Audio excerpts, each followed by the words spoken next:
To my channel. Now in this video, I just want to tell you guys one thing. If you want to learn English systematically, you should learn IELTS.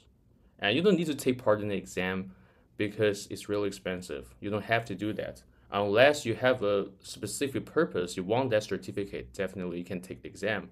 However, if you simply want to improve your English skills, you can learn IELTS.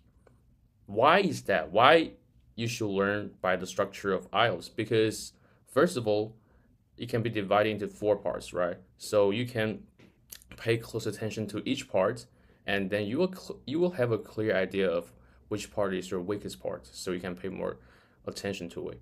Secondly, when you are learning IELTS, especially let me give you an example. If you know that you feel struggled with speaking English, then you can practice different topics under the guidance of IELTS, right?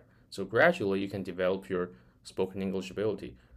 And most importantly, I think it's because when you prepare for the exam, you will have a clear idea of how the exam is prepared. Like you know how to do those papers and in order to get a higher score. So during that process, it just gives you positive feedback because you know you're getting better every single day. And it's so different from just simply learning English by yourself. Because let's say if you read English books or if you watch YouTube videos every single day, you know you're making progress, but you have no idea how much progress you have made along the journey.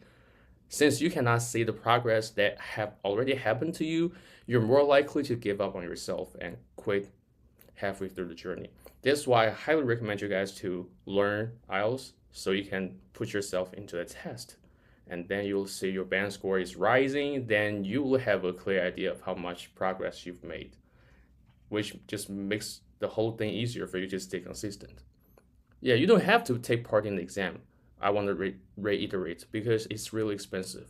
But that doesn't mean you cannot find materials on the internet to help you prepare for the exam, right? Because there are a huge number of materials available on the internet. If you just want to search it, it's everywhere. So if you have no idea how to improve your English, try learning else. It's not going to disappoint you. And it's really funny because after you take the exam, especially when you get a decent band score, it's probably going to give you a job, which can increase the possibility of your career development. So it has so much more benefits than you might think. And I suggest you guys to do that. When you feel tired, definitely take a rest. All right. So that's basically the end of this video. Hope you guys enjoy. Let's see you in my next video. Peace out.